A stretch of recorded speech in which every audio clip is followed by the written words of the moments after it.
আমাদের এই বাংলাদেশ পাক ভারত উপমহাদেশে একসময় মাদ্রাসা ছিল না। এই পাক ভারত উপমহাদেশে এরকম আমরা যে মসজিদে আজান দিয়ে সালাত কায়েম করছি, এটা এক সময় ছিল না। কি ছিল গো? দেখেন 200 বছর আগে কোনো মসজিদ ছিল না, মাদ্রাসা ছিল না।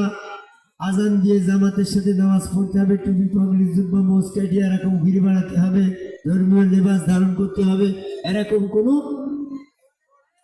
পরিবেশই ছিল না। কিন্তু তখন ইসলাম ছিল, মসজিদ ছিল না, মাদ্রাসা ছিল না, আজান ছিল না, টুপি পাগড়ি জুব্বার কোশাইশ ছিল না, তখন ইসলাম ছিল। সেই ইসলামটা কি? এটা আমার জিজ্ঞাসা। সেই ইসলামটা ছিল কোরআনের ইসলাম। সেই কোরআনের ইসলামটা কি? আর এখন যে ইসলাম আমরা দেখতে পাচ্ছি, এটা তাহলে কোন ইসলাম? এটা হচ্ছে হাদিসের ইসলাম। ধর্মের মালিক আল্লাহ, সেই আল্লাহ প্রদত্ত কোরআন। তাহলে ধর্মটা হতে হবে তো কোরআন মাফিক নাকি? তাহলে এই কোরআনের ভিতরে আদম কাবায় আল্লাহকে সেজদার কথা বলা আছে। ওই সময় পাক ভারত উপমহাদেশে আদম কাবায় আল্লাহকে সেজদার বিষয় চালু ছিল। এই কোরআনের ভিতরে বলা হয়েছে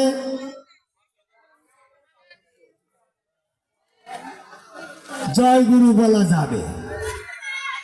জয় শব্দ কোরআনের ভাষা। সূরা আল ফাতিহার 1 নম্বর আয়াতে আল্লাহ মুহাম্মদ সাল্লাল্লাহু আলাইহি ওয়াসাল্লামের জয় কামনা করছেন। ইন্না ফাতানা লাকা ফাতাম মুবিন, নিশ্চয় তোমার জয় হোক, মহা বিজয় হোক। আল্লাহ মুহাম্মদ সাল্লাল্লাহু আলাইহি ওয়াসাল্লামের জয় কামনা করছে। তাহলে এই জয় কথাটা ওই সময় পাক ভারত উপমহাদেশের ভিতরে চালু ছিল, এখনো আছে। কিন্তু তখন মসজিদ মাদ্রাসার ওই অনুশীলনের মাধ্যমে যে ধর্ম আমরা এখন দেখছি, ওইটা কিন্তু ছিল না। কোরআনের মধ্যে আদম সেজদা আছে, তারা আদম সেজদা করতো। কোরআনের ভিতরে জয় গুরু বলা আছে, তারা জয় গুরু বলতো। কোরআনের ভিতরে মোষ রাখা জায়েজ, তখনকার মানুষ মোষ রাখতো না। তাহলে বলবা কোরআনের ভিতরে মোষ রাখা জায়েজ, এটার আয়াত কি? মোষটা তো আল্লাহর দেওয়া সুন্নত। সূরা আল ফাতিহার 23 নম্বর আয়াতে বলছে, প্রাচীনকাল থেকে যে আল্লাহর দেওয়া সুন্নত চলে আসছে, এটা তোমরা পরিবর্তন করো না। পরিবর্তন না করাই মানে তো রেখে দিয়া নাকি? অতীত রসুলের ক্ষেত্রে যে নিয়ম ছিল, হে মোহাম্মদ তোমার ক্ষেত্রে একই নিয়ম, একই সুন্নত। সূরা বনী ইসরাঈলের 77 নম্বর আয়াত। তাহলে মোষ রাখা কোরআনের আয়াত, কোরআনের ধর্ম। যখন টুপি পাগড়ি জুব্বা মোষ কাটার কোনো বিধান ছিল না, এই টুপি পাগড়ি জুব্বা নিয়ে ঘুরে বেড়ানোর পরিবেশ বাংলাদেশে ছিল না, ভারতে ছিল না, তখন কিন্তু মোষ রাখার ইসলামটা ছিল। মোষ রাখার ইসলামটা কোরআনের ইসলাম। সম্মুখ গুরুকে রসুল বিশ্বাস করে তারা রসুলের হাত আল্লাহর হাত, অর্থাৎ গুরুই রসুল, গুরুর রূপের ভিতরে স্বয়ং আল্লাহ বিশ্বাস করে তারা গুরুকেই ভজন সাধন করত। তাহলে গুরু যদি রসুল হয়, রসুলের হাত যদি আল্লাহর হাত হয়, সূরা আল ফাতিহার 10 নম্বর আয়াত অনুসারে এই বুঝটা তৎকালীন সময়ের ভারতবর্ষের মানুষের ভিতরে ছিল। তাহলে তখন গুরুবাদী ইসলাম ছিল, যেটা কোরআনের ইসলাম। এই কোরআনের ভিতরে বলা আছে যে আল্লাহর আকৃতি আছে। তখনকার মানুষ আকৃতি ভাবে আল্লাহ বিশ্বাস করত। আজকের মানুষ আল্লাহকে নিরাকার ভাবছে। যারা মসজিদ পন্থী মাদ্রাসা পন্থী টুপি পাগড়ি জুব্বা মস্কেটি ঘুরে বেড়াচ্ছে, এরা কিন্তু বলে আল্লাহর কোনো আকার নেই। আপনারা যারা বলছেন আল্লাহর কোনো আকার নেই, আল্লাহ সম্পর্কে জানিয়ে যদি বলেন সেটা যদি মিথ্যা হয় তাও আপনি জানেন, আবার যদি না জানিয়ে আল্লাহ সম্পর্কে মিথ্যা বলেন তাও কিন্তু আপনি জানেন। তো আল্লাহর আকার আছে, কোরআনের ভিতরে আমি দেখেছি। সূরা কালামের 42 নম্বর আয়াতে বলছে আল্লাহ পাকের পা আছে। অনেকেই বলে ওই পাটা হচ্ছে কুদরতি পা। কুদরতি পা যদি হয় তাহলে তো প্রকাশ আর অপ্রকাশ কথাটা থাকে না। যে পা প্রকাশ করা হবে তাহলে সেই পাটা নিশ্চয়ই কুদরতি পা না, তাই তো? তাহলে ইয়াকশাবু মানে প্রকাশ করা হবে, শাকিল মানে পা প্রকাশ করা হবে। তাহলে আল্লাহ পাকের যে পাটা প্রকাশ করা হবে ওই পাটা নিশ্চয় বাস্তব, ওটা কুদরতি মিলে চালিয়ে দেওয়া যাচ্ছে না। তো বলছে ওরা হচ্ছে হাসরের দিন আল্লাহ পাকের পা প্রকাশ হবে, ওই পাড়ার সেদিন সৃষ্টি হবে। তাহলে তোমার পা এখন, তুমি এখন থেকেই তোমার পা আছে, তাহলে তোমার পার বয়স মনে করো 60 বছর। আর আল্লাহর এখন কোনো পা নেই, আল্লাহর পাড়া সেই হাসরের দিন তৈরি হইল। তাহলে আল্লাহর পার বয়স তোমার পা থেকে ছোট হয়ে গেল না, মূর্খের মতন? তার মানে আল্লাহর পা আগেও ছিল, এখনো আছে, তখনও থাকবে। তোমার মতন মূর্খের মতন আল্লাহ নতুন করে পা হবে এমনটা বলা যাবে। সূরার 75 নম্বর আয়াতে বলছে আল্লাহ পাকের হাত আছে, তবে একটা হাত না, দুইটিও হাত আছে। বলছে ওটাও দুইটা হাত মানে কুদরতি হাত। আমি বললাম কুদরতি হাত আল্লাহর আছে, থাকতেও পারে, ওরা নিয়ে আমাদের কোনো বিতর্ক নেই। কিন্তু সূরা সাদের 75 নম্বর আয়াতে যে হাতের কথা বলা হয়েছে ওই হাতটা বাস্তব হাত। তার প্রমাণ কি? যে বাস্তব হাত দিয়ে, বাস্তব আদম মাটি দিয়ে তৈরি করা হলো, তাহলে আদমের দেহটা যখন বাস্তব তাহলে হাতটাও তাই বাস্তব হবে। যদি ওটা কুদরতি দেহ হইতো, হাও আদম হয়ে যাও, তাহলে জানতাম কুদরতি হাতে আদম তৈরি। আমি প্রাইমারি স্কুলে হেডমাস্টার হলে কি হবে? আমি তো ল পাস করেছি 1985 সালে। আমাকে তো মূর্খের মতন বুঝতে হবে না, বরং আমার কাছে মূর্খের মতন কথা বলে ধারা পড়ে যেতে হবে। তা আল্লাহ পাকের হাত আছে, এটা মেনে নেওয়া হবে। তাহলে আল্লাহ পাকের বাস্তব পা পালাম, হাত পালাম। সূরা কাসাসের 88 নম্বর আয়াতে বলছে সমস্ত কিছু ধ্বংস হবে, আল্লাহর চেহারাটা ধ্বংস হবে। ওটা আল্লাহর কুদরতি চেহারা। আল্লাহর কুদরতি চেহারা হলে হতে পারে, ওনে আমার কোনো তর্ক নেই, আপত্তি নেই। কিন্তু যে চেহারা ধ্বংস হবে না, একটা চেহারা ধ্বংস হয়ে গেল, ওটাও বাস্তব ছিল, আর একটা ধ্বংস হচ্ছে না, তাহলে দুইটি বাস্তব। তাহলে ধ্বংস হচ্ছে না কোথায় প্রমাণ হয়? ওই চেহারাটা বাস্তবই চেহারা ছিল, ওটা কুদরতি চালিয়ে দেওয়ার কোনো সুযোগই নাই। তোমার মূর্খের মতন তাইলে সাথী হলে তো হবে না, তুমি তো বুঝবা না। একজন বলছে আমার যদি বুঝাইতে পারে আমার বড় দাম দিয়ে দেবে। তুমি বুঝবা না তো তোমার বুঝাবে কিনা? বুঝে দেন আল্লাহ পাকের চেহারা আছে, চেহারা পালাম, হাত পালাম, বাস পা পালাম। তো বলছে সূরা সেজদা 4 নম্বর আয়াতে বলছে আসমান জমিন 6 দিনে তৈরি করে আল্লাহ আরশ আজিমে বসিলেন। তাহলে যেখানে দাঁড়ানো এবং বসা কথা থাকে, তাহলে তো ধর বা দেহ আছে। যদি ধর না থাকে তাহলে বসা কথা কেন বুঝল? এটা যদি বলতে কুদরতি বসা, কুদরতি দেহ, আরে আরশটা যখন বাস্তব, তাহলে সেই আরশে যখন বসছে তাহলে বসাটাও তো বাস্তব। বসাটা যদি বাস্তব হয় তো দেহটাও তো বাস্তব। দাঁড়ানো, এই যেমন আমি এখন বসে আছি, আমি দাঁড়ালাম, তাহলে দাঁড়ানো মানে তো আমার বাস্তব দেহটা থাকেন দাঁড়াবো কি? আবার আমি যখন বসলাম তাহলে বসার কথা প্রমাণ হলে আমার দেহ আছে বলে তো বসলাম। যদি কুদরতি হইতো তাহলে দাঁড়ানো বসানোর কথা কোনো প্রয়োজন ছিল না। আল্লাহ যখন বসার কথা বলেছে তাহলে তার ধর বা দেহ আছে। এ দিয়ে প্রমাণ হলে আল্লাহ পাকের আকার আছে। তৎকালীন বাংলাদেশ পাক ভারত উপমহাদেশের মানুষ আল্লাহকে আকৃতিগতভাবে বিশ্বাস করতো। ওই আকৃতিগতভাবে আল্লাহ বিশ্বাসটা ইসলামের অংশ, কোরআনের অংশ, ওটা ধর্মের অংশ। ওই ধর্মটা তখন ছিল। এখন নিরাকারে বিশ্বাস এই ধর্মটা ইসলাম কোরআন মাফিক ধর্ম না। এরপরে আমি আরেকটি বলি, আপনি আকারে বিশ্বাস করেন না নিরাকারে করেন, আল্লাহ বিশ্বাসটা তো করেন। হাসিবুল মাস্টার তুমি এতই বা বুঝতে কেন? আমরা আল্লাহ আল্লাহ তো করে আল্লাহ বিশ্বাস তো করি। তা আল্লাহ বিশ্বাস আপনি করেছেন ঠিক আছে, কিন্তু আল্লাহর দেহ আছে, আকৃতি আছে, ধর আছে, হাত আছে, পা আছে, চেহারা আছে, আপনি বললেন নেই। তাহলে নেই কথাটা মিথ্যা হয়ে গেল না? আছে যখন তাহলে আছে না বলে নেই বললে মানে মিথ্যা। তোর পকেটে টাকা আছে 500 টাকা, বললাম টাকা চালাম, বলো আমার টাকা নেই, তাহলে টাকা সম্পর্কে তোমার মিথ্যা কথা হয়ে গেল না? টাকা সম্পর্কে মিথ্যা কথা তুমি বললেও বলতে পারো না, তোমার ব্যাপার। কিন্তু আল্লাহ সম্পর্কে মিথ্যা কথা বললে সবচেয়ে বড় জালিম সেটা হুদের 18 নম্বর।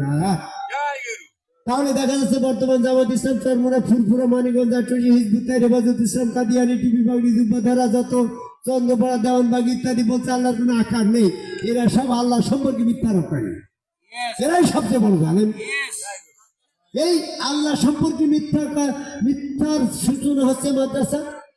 আল্লাহ সম্পর্কে নিরাকারের জ্ঞান দিচ্ছে মসজিদ আলারা।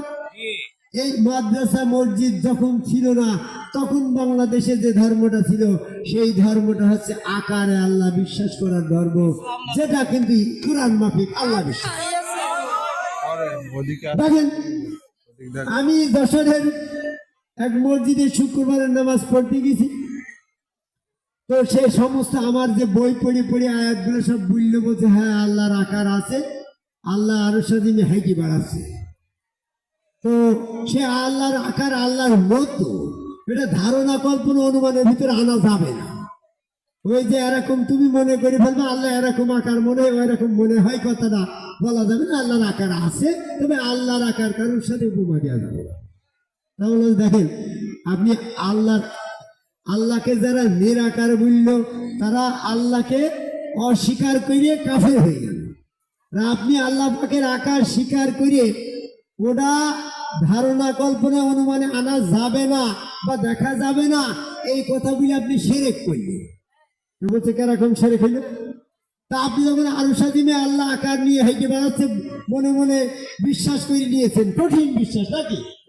তাহলে এখন ওই আল্লাহ কমনে মুখ করে হাঁটছে, ঘোরাফেরা করছে, এটা আপনার মস্তিষ্কের ভিতরে আল্লাহ সম্পর্কে একটা হাঁটাহাঁটি কল্পনা, একটা মূর্তি তৈরি হচ্ছে না? যে আল্লাহ আরশাদিমে এখন বসেছিল, এখন মনে হয় ওই দিক দক্ষিণের দিকে যাচ্ছে, আবার আল্লাহ হাঁটাহাঁটি করছে। তাহলে এই মস্তিষ্কের ভিতরে কিন্তু হাঁটাহাঁটি আল্লাহর একটা কল্পনা মূর্তি আপনার মস্তিষ্কে তৈরি হয়ে গেল না? আল্লাহ যখন আদমকে বলে, হে আদম তুমি তোমার স্ত্রী নিয়ে এখানে থাকো, ওই গন্ধম খাইও না, তাহলে আল্লাহ কেরাম কেরাম ভাবে বুঝলেন আপনার মস্তিষ্কে একটা ধারণা কল্পনা একটা মূর্তি তৈরি হয়ে গেল না?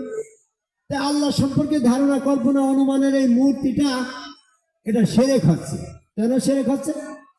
আপনি যেমনটা মাথা মোটা মতন কল্পনা, পা তাল গাছের মতন এরকম কল্পনা করলেন আল্লাহর মাথা এরকম মোটা হবে, পাটা বলে এরকম ঠ্যাংটা লম্বা হবে, কিন্তু আল্লাহ আপনার মস্তিষ্কের ভিতরে যে ধারণা কল্পনা অনুমান মূর্তি তৈরি হলো ওইটা আল্লাহ সম্পর্কে উপমা হয়ে গেল। কারণ আল্লাহ তো আপনার এই কাল্পনিক মাথা মোটা মতো না, আল্লাহর মাথা তো আল্লাহর মতো। তাহলে আপনি যেমনটা অনুমান কল্পনা করলেন এটা মেসেজ হয়ে গেল, উপমা হয়ে গেল। আল্লাহ সম্পর্কে উপমাটা শিরক হলেন 14 নম্বর। যেহেতু আল্লাহ সম্পর্কে উপমা দেওয়া যাবে না, বাস্তব আল্লাহ দর্শন করা লাগবে। এই জন্য আপনি আকার স্বীকার করার পরে আপনার আকার আপনার মস্তিষ্কের ভিতরে আঁকা হয়ে গেল আল্লাহর একটা আকার, সেই আকারটা হলে উপমা হয়ে গেল। প্রকৃত আল্লাহর মতো না আপনার কল্পনার আল্লাহ। কি বোঝনের কথা? প্রকৃত আল্লাহর একটা চেহারা নিয়ে হেঁটে বেড়াচ্ছে, আপনি ওটা দেখা যাবে না, মনে মনে ভেবে নিলেন। আপনার মস্তিষ্ক কিন্তু আর একটা আল্লাহকে ফেললে মাথার ভিতরে, এই মাথার ভিতরে কাল্পনিক আল্লাহটা হচ্ছে শিরক। কারণ আল্লাহর প্রকৃত আল্লাহ যেরকম আপনার মাথায় কল্পনা করা আল্লাহটা তো এরকম না। এটাই হলো উপমা। এই উপমা আল্লাহ সম্পর্কে দেওয়া যাবে না।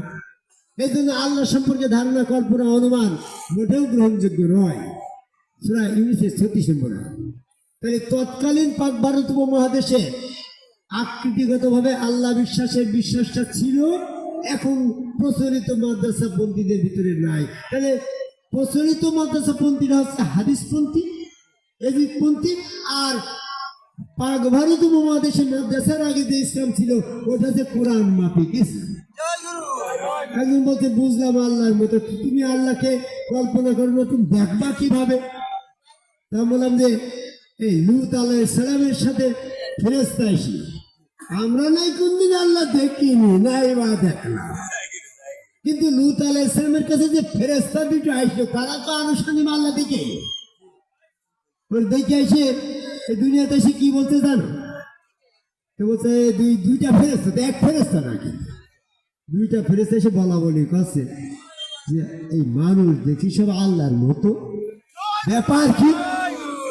কেন তো আল্লাহ দেখেই এই সাইকেল দেখবেন আল্লাহর মতো মানুষ। আচ্ছা তুমি বললেন ফেরেশতারা যে বলা বলি করলে তুমি গান পাইতে শুনেন নাকি? আমি ওটা বাদ দিলাম। আমি আপনি তো মরে যাচ্ছি, মরে যাইয়ে তো আল্লাহ দেখবো, দেখবো না? তখন যাই বলবো যে আল্লাহ না মানসির মতন গো, বুঝবে না? আল্লাহ যদি মানসির মতো না হয় অন্য কিছু হইতো তাহলে আমরা বলতাম যে না আল্লাহ মানসির মতো না গো, আল্লাহ আল্লাহর মতো।